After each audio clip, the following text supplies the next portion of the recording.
Assalamu alaikum students, hope you all are fine by the grace of Almighty Allah. Today we are going to start our lesson 4, transitive and intransitive verbs. So open your book at page number 20. Verbs can be transitive or intransitive. इससे पहले chapter में हमने पढ़ी थी verbs की, ठीक है. अब हम पढ़ रहे हैं verbs की further two kinds, that is transitive and intransitive verb. So what is transitive verb? A verb that takes an object is a transitive verb. वो verb जिस verb के साथ object होता है वो verb कहलाती है transitive verb. The action or event involves an other person or thing referred to as an object. यानी कि जो action या कोई event involvement जिसमें है किसी दूसरे शख्स से दूसरी चीज की, वो आपके पास कहलाता है object. इट्स मीन कि एक्शन स्टार्ट हो रहा है सब्जेक्ट से और एंड हो रहा है ऑब्जेक्ट पर, और वो वर्ब जिस वर्ब में ऑब्जेक्ट है, so that's called the transitive verb. अगर हमारे पास सेंटेंस है ट्रांजिटिव वर्ब का, तो उस सेंटेंस में सब्जेक्ट जो है एक्शन करता है, जो कि डायरेक्ट ऑब्जेक्ट जो है रिसीव करता है उस एक्शन को. So that's called the transitive verb. Look at the examples. He likes cricket. He bought a bat. अब यहाँ पर जो क्रिकेट है वो डायरेक्ट ऑब्जेक्ट है ट्रांजिटिव वर्ब का लाइक का. लाइक आपके पास क्या है? वर्ब है. ही सब्जेक्ट है और क्रिकेट आपके पास ऑब्जेक्ट है. तो यहाँ पर जो वर्ड है क्रिकेट वो और डायरेक्ट ऑब्जेक्ट है ट्रांजिटिव वर्ब का लाइक्स का. सेकेंड एग्जाम्पल है आपके पास ही बॉट अ बैट. सो यहाँ पर आपके पास जो बैट है वो ऑब्जेक्ट है किसका? ट्रांजिटिव वर्ब का, और ट्रांजिटिव वर्ब है हमारे पास बॉट. इट्स मीन कि इधर सब्जेक्ट जो है एक्शन कर रहा है, ठीक है, जिसमें डायरेक्ट ऑब्जेक्ट जो है उस एक्शन को रिसीव कर रहा है, प्लस एक्शन जो है वो स्टार्ट हो रहा है सब्जेक्ट से और एंड हो रहा है वो ऑब्जेक्ट पर. So this is called the transitive verb. Come to exercise A. Fill in the blanks with appropriate transitive verbs. आपने एक्सरसाइज A जो है, जिसमें आपको कुछ ऑप्शंस दिए गए हैं ट्रांजिटिव वर्ब्स के. ट्रांजिटिव वर्ब्स आपके पास गिवन है. इन ट्रांजिटिव वर्ब्स को आपने इन ब्लैंक्स में पुट करना है. So put a pencil in your hand. Students, ये एक्सरसाइज आप अपनी बुक में ही करोगे. Sentence 1, Jane dash her household chores. So यहाँ पर हमने एक ट्रांजिटिव वर्ब जो कि एप्रोप्रिएट होगी इस ब्लैंक के लिए वो पुट करनी है. And the correct one is finished. So right here finished. Jane finished her household chores. Come to the second one. She dash her suitcase. अब इधर हमने क्या करना है? suitcase ऑलरेडी आपके पास पिक्चर में गिवन है, तो इधर जो आपके पास करेक्ट ऑप्शन है ट्रांजिटिव वर्ब का वो आप यहाँ पुट करोगे. That is locked. She locked her suitcase. Third one is she dash the money safely. So the correct one is kept. So right here, kept. The next one is she dash her bag. So, which one is correct? In the options, took. So right here, she took her bag.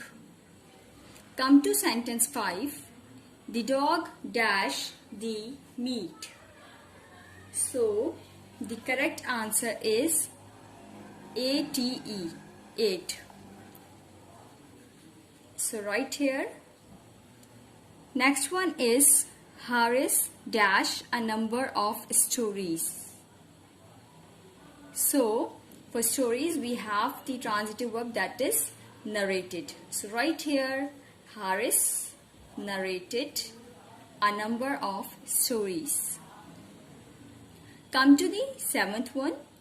I dash an umbrella yesterday. So the correct answer is bought. So right here, bought. I bought an umbrella yesterday. Move to next page, number 21. Number 8. Mr. Hafiz Jalandhari dash the national anthem of Pakistan.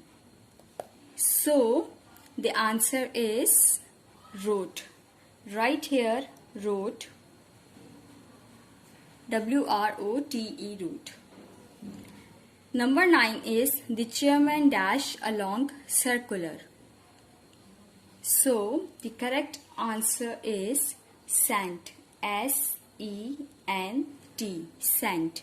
The chairman sent along circular. Number 10 is Neha dash the novel The Goblet of Fire 2 months ago. So the remaining option we have read. So here Neha read the novel The Goblet of Fire 2 months ago. Exercise A students आप अपनी book में ही करोगे. So now move to the intransitive verb. Come at page number 22. Intransitive verbs. A verb that has no object is an intransitive verb. It shows an action without an object or express a state of being. Only the performer of the action, the subject and the action, the verb are mentioned. Transitive verb में आपने पढ़ा था कि जहां subject, verb और object जो होता है वो डायरेक्ट रिसीवर होता है उस एक्शन का. So that's called the transitive verb. Intransitive verb इसके ऑपोजिट है. इनट्रांजिटिव वर्ब में हमारे पास ऑब्जेक्ट नहीं होता है, वर्ब होती है but we don't have an object. So ऐसी वर्ब को हम कहते हैं इनट्रांजिटिव वर्ब. उसमें एक्शन तो शो हो रहा होता है लेकिन ऑब्जेक्ट के बगैर. और express a state of being, only the performer of the action, the subject and the action are mentioned. यानी कि हमारे पास सिर्फ सब्जेक्ट होता है और जो परफॉर्म कर रहा होता है उस एक्शन को सब्जेक्ट यानी कि, और एक्शन जो वर्ब हो रही होती है. So that's called the intransitive verb. In short intransitive verb हमें सब्जेक्ट के ही बारे में बता रही होती है, उसमें ऑब्जेक्ट का जिक्र नहीं होता है. सो इनट्रांजिटिव वर्ब जो होती है वो वर्ब होती है जहां पर डायरेक्ट ऑब्जेक्ट जो होता है उसमें एक्शन रिसीव नहीं करता है एक्शन वर्ब का. So without a direct object. Is it clear? यानी कि जो एक्शन हो रहा है वो ऑब्जेक्ट रिसीव नहीं करता है बल्कि it tells us something about the subject itself. So that's called the intransitive verb. Look at the example. He laughs often. So यहाँ पर आपके पास जो intransitive verb है वो subject है हमारे पास, that is he. Laugh जो कि एक हमारे पास verb है और often जो है यहाँ पर कोई object नहीं है जो कि receive कर रहा हो इस action का. तो यहाँ पर जो often का जो word या use हो रहा है आपके पास ये आपको further बता रहा है subject के बारे में. यानी कि वो जो है हंसता है कब? अक्सर हंसता, मुस्कुराता है. सो स्टूडेंट्स नेक्स्ट आपके पास है an intransitive verb can be followed by a subject complement, a prepositional phrase, an adverb और an adverbial particle, an element that tell us about the time, manner etcetera of the action of the verb. यहाँ पर further जो है intransitive verb को ही बताया गया है कि इनट्रांजिटिव वर्ब में हमारे पास सब्जेक्ट कॉम्प्लीमेंट होता है, प्रीपोजिशनल फ्रेज होती है, एडवर्ब होता है, एडवर्ब पार्टिकल होते हैं जो कि हमें बताते हैं टाइम, मैनर के बारे में कि जो वर्ब का जो एक्शन है वो किस टाइम हुआ या किस मैनर से हुआ. So that's called the adverbial particle. और सब्जेक्ट कॉम्प्लीमेंट वो होता है जो कि हमें बताता है सब्जेक्ट के बारे में जो कि रेफर कर रहा होता है subjective complement of the verb को. ठीक है. सो यहाँ पर आपके पास इंट्रांजिटिव वर्ब में फर्दर हमारे पास होते हैं subject complement, prepositional phrase, adverb और एडवर्बियल पार्टिकल. ठीक है, जो कि हमें इंट्रांजिटिव वर्ब में मिलते हैं. एग्जाम्पल है यहाँ पर हमारे पास Suhail is my brother subject है आपके पास, सब्जेक्ट कॉम्प्लीमेंट है नाउन फ्रेज, यानी कि सुहेल जो है वो मेरा भाई है। माय ब्रदर आपके पास क्या है, सब्जेक्ट कॉम्प्लीमेंट, यानी कि इस सब्जेक्ट को कॉम्प्लीमेंट दिया जा रहा है कि सुहेल कौन है, सुहेल मेरा भाई है। Is it clear? तो ये it's coming to noun phrase. Next one is my uncle is coming to dinner. ये प्रोपोजिशनल फ्रेज है। रिमेंबर हमने फर्स्ट चैप्टर में फ्रेजेस और क्लॉजेज में पढ़े थे, काइंड्स ऑफ फ्रेजेस में। सो यहाँ पर आपके पास जो है my uncle is coming to dinner, यहाँ पर सब्जेक्ट है, हमारे पास एक्शन है, लेकिन हमारे पास ऑब्जेक्ट नहीं है इंट्रांजिटिव वर्ब में। लेकिन यहाँ पर प्रीपोजिशनल फ्रेज हमें मिल रहा है, क्योंकि अभी हमने ऊपर पढ़ा है कि इंट्रांजिटिव वर्ब में हमारे पास subject complement prepositional phrase adverb वगैरह होते हैं। सो इधर हमें प्रीपोजिशनल फ्रेज मिल रहा है जो कि टू से स्टार्ट हो रहा है, to dinner. Next one is the mate comes early.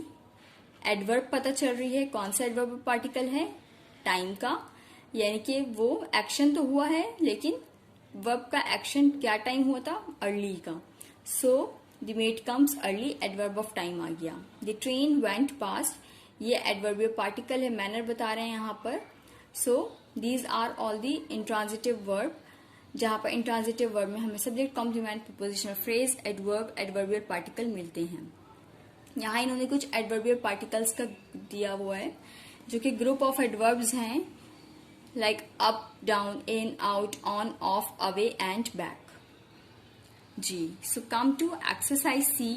पहले आप इस एक्सरसाइज को अपनी बुक में करोगे, देन आपने अपनी इसी एक्सरसाइज को अपनी एक्सरसाइज नोटबुक में कॉपी करना है। ठीक है, एज इट इज 12 सेंटेंसेस हैं, 12 के 12 आप पहले बुक में मेरे साथ सॉल्व करोगे, देन आप इसको अपनी कॉपी में, जहां पर आप ये भी इस चैप्टर की डेफिनेशंस में आपको मार्क करवाऊंगी वो लिखोगे। तो एक्सरसाइज सी भी आपने अपनी कॉपी में ही करनी है, जिस तरह आपको बुक फॉर्मेट में गिवन है एज इट इज आपने यही फॉलो करना है। पहले हम कैप्शन लिखेंगे, add suitable complements to the following sentences according to the instructions given in the brackets, choose from the list.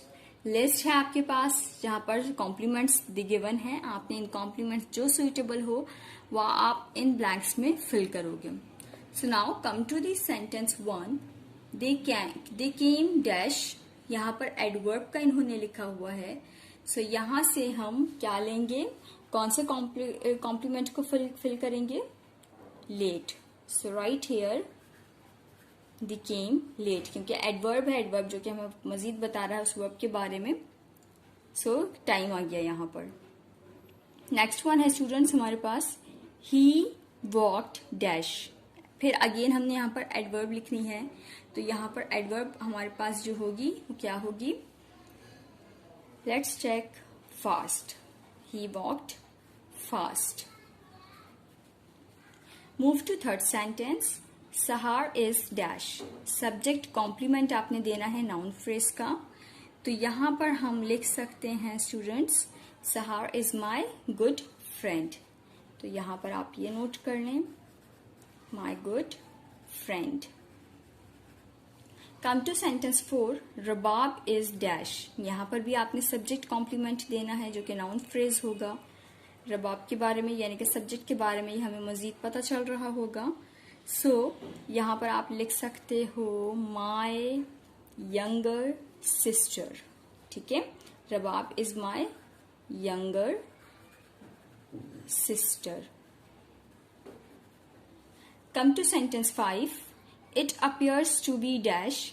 यहां पर आप सब्जेक्ट कॉम्प्लीमेंट दे रहे हो अगेन नाउन फ्रेज का। So in 5 we have answer is it appears to be the correct answer.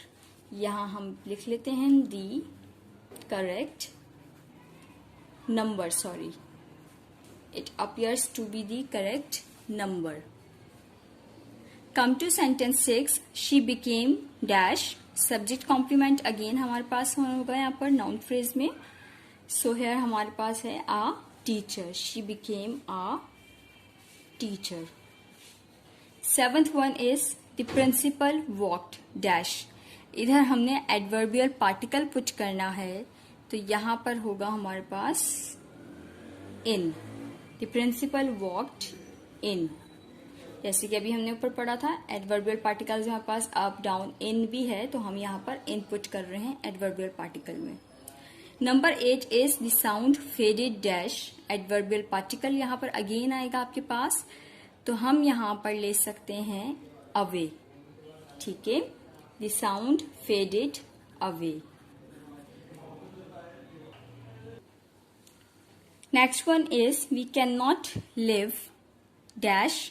Prepositional phrase करना है, यानी कि वो सेंटेंस हमने यहाँ पर वो कॉम्प्लीमेंट लिखना है जो कि प्रिपोजिशन से स्टार्ट हो रहा। So we have without water, right here without water. Number 10 the entrance test lasted dash. Again prepositional phrase हमने यहाँ पर पुट करनी है। So the correct one is for 3 hours. Right here for 3 hours. Number 11 she can't cope dash. Prepositional phrase है हमारे पास यहाँ पर again. So यहाँ पर आप लिखोगे 11th में with the workload. She can't cope with the workload. Number 12 you should strive dash. Prepositional phrase है again हमारे पास. So the remaining one is for excellence. So right here for excellence. Exercise ही आपकी complete हो गई है। पहले आप इसको बुक में आई होपफुली कि आप लोग कर चुके होंगे अपनी बुक में मेरे साथ ही। देन अब आप कॉपी में जब आप करोगे तो आप पहले कैप्शन लिखोगे, ऑप्शंस लिखोगे एंड देन 12 सेंटेंसेस आप अपनी कॉपी में लिखकर उनको फिल कर लोगे। Students come at page number 23 in transitive verbs followed by prepositional phrases. In transitive verbs में अभी हमने पढ़ा था कि प्रिपोजिशनल फ्रेजेस होते हैं। There are number of intransitive verbs that are followed by prepositional phrases and their objects. The omission of prepositions in such cases will result in incorrect sentences. So intransitive verbs में हमारे पास prepositional phrases होते हैं और उसके objects भी होते हैं। सो अगर हम उन सेंटेंसेस में से प्रिपोजिशंस को ओमिट कर दें, हटा दें, तो वो सेंटेंसेस क्या हो जाते हैं, गलत हो जाते हैं। जैसे कि आपके पास 2 कॉलम मौजूद हैं जहां पर एक करेक्ट सेंटेंस है with preposition I listen to music, I am looking for a map, जहां पर 2 और 4 जो है हमारे पास प्रिपोजिशन है। So these sentences are correct. But in second column हमारे पास कुछ सेंटेंसेस हैं जहां पर प्रिपोजिशन मौजूद नहीं है। I listen music, I am looking a map, so these sentences are wrong. Students come at exercise D, fill in the blanks with suitable phrases from the list above. ये exercise आप अपनी exercise notebook में ही करोगे, लेकिन उससे पहले put a pencil in your hand. First हम अपनी इस एक्सरसाइज को बुक में करेंगे, देन आप इसे कॉपी कर लोगे अपनी एक्सरसाइज नोटबुक में। यहाँ पर आपके पास प्रिपोजिशंस की एक लिस्ट है वर्ब के साथ। सो इस लिस्ट को यूज करते हुए हमने इन ब्लैंक्स को कंप्लीट करना है। So now let's start. Sentence 1 he can dash that job. So the right option is apply for और to. So right here apply 4। आप 4 या 2 दोनों में से कुछ भी लिख सकते हो, बोथ आर करेक्ट। सो यहाँ पर हमने अपनी वर्ब को प्रिपोजिशन के साथ लिखा है, so that's the prepositional phrase. Come to sentence 2 he has to dash others in the red race. So the answer is compete against, right here।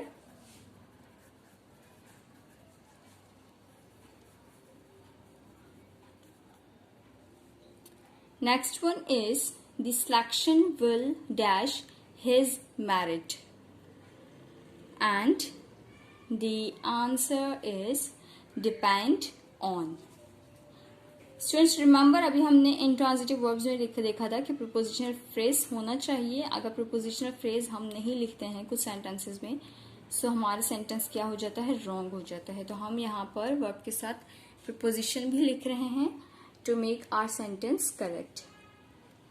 Next one is what do you dash it?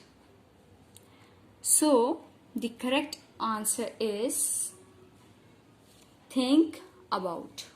So right here, think about. What do you think about?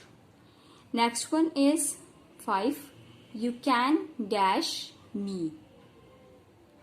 So the right one is, this is our sentence 5. So right one is, you can write to me. So right here, write to. 6th one is, I do not dash superstitions. So the correct one is believe in. I do not believe in superstitions. Number 7 is, I dash your accusations.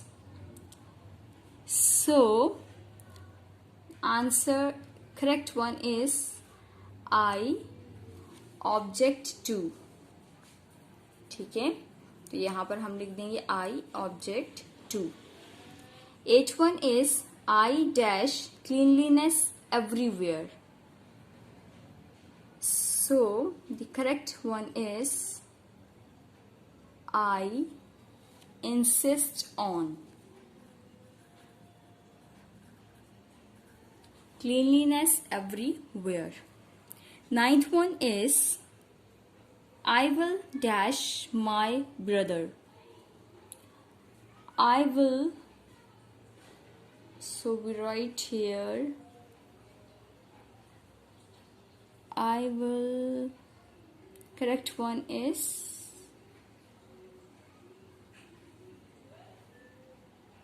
yes students, which one is correct? We have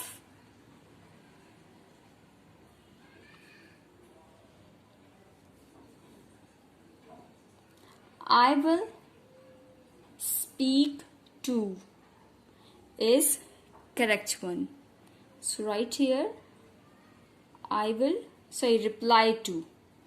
I will reply to, right here, reply to. Okay, I will reply to my brother. 10th one is, one should dash the old and the sick. So the correct one is care for. One should care for the old and the sick. Number 11, they dash the victims. So the correct one is they sympathize with. Right here, sympathize with the victims. Number 12, she was dash the crystal. So we have gazing at. She was gazing at the crystal. 13th one is, he dash her in disbelief. So the correct one is stared at. Right here, stared at. 14, she dash peace and happiness. So correct one is she longed for. Right here. 15th one is 5 members decided to dash voting. And the correct one is abstain from. Right here, abstain from. Last, I hope they will dash some conclusion. And the remaining one is arrive at. So right here, I hope they will arrive at. Arrive. Yes, arrive at some conclusion. So ये exercise पहले आप book में fill करोगे, then आपने इसे अपनी copy में लिखना है बिल्कुल एज इट इज, जिस फॉर्मेट में आपके पास बुक में गिवन है. ऑप्शंस लिखोगे पहले आप, देन आप कैप्शन लिखोगे एंड देन सेंटेंसेस लिख के उनको फिल कर दोगे. Students, come at page number 20. Mark down the definition of transitive verb. In green words or in green line, we have a verb that takes an object is a transitive verb. The action or event involves an other person or thing referred to as an object. So this is the complete definition of transitive verb. And example is, he likes cricket, he bought a bat. The word cricket is the object of the transitive verb likes. The word bat is the object of the transitive verb bought. So these are the examples with explanation. Definition आप mark करोगे पहले verb से लेकर object तक, then example आपके पास दोनों लोगे, he likes cricket, he bought a bat, और एक्सप्लेनेशन जो एंड में आपके पास 2 लाइन में गिवन है, आप इन्हें भी अपनी एक्सरसाइज नोटबुक में लिखोगे. ठीक है. So this is the definition of transitive verb. In transitive verb में पेज नंबर 22 पर आ जाओ. यहां पर भी आप डेफिनेशन लोगे जो ग्रीन लाइन में है या ग्रीन वर्ड्स में, ग्रीन कलर में जो लिखा हुआ है, a verb that has no object is an intransitive verb. It shows an action without an object or expresses a state of being. Only the performer of the action, the subject and the action, the verb are mentioned. Example, he laughs often. यहाँ तक complete आप intransitive verb की definition और example अपनी exercise notebook में लिखोगे. इसके अलावा इस चैप्टर से एक्सरसाइज सी और डी आप अपनी कॉपी में फेयर करोगे. ठीक है. इस चैप्टर से आपने ये काम करना है. So now chapter has been completed.